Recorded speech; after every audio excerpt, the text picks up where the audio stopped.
What was the Black Panther background that Jack Kirby brought to it? But Jack possibly had information on the warrior tribes of Africa, particularly in the southern hemisphere of Africa, when we're talking about the Zulus and the Zulus' use of entheogens in order to enhance their prowess in battle. Everybody is familiar with the Zulus due to their warlord, Shaka Zulu, who pretty much conquered the entire southeastern hemisphere of Africa in the late 1700s. So you're talking about something that wasn't commonly known in the West, which is the use of entheogens to enhance the physical and mental prowess of warriors.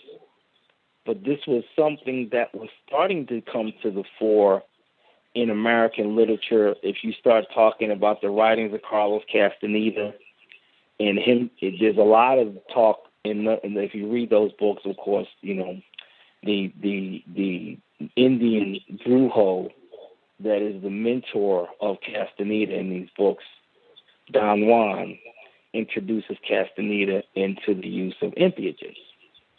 And one of these entheogens, he is able to combine his essence with the essence of various animals.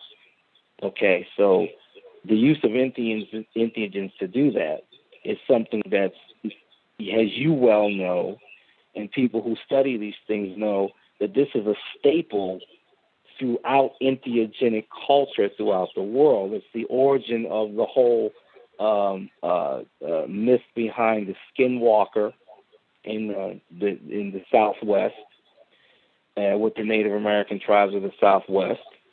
It's also the origin, if you go farther, if you go into Europe, behind the werewolf or the bear clans amongst the Viking berserkers.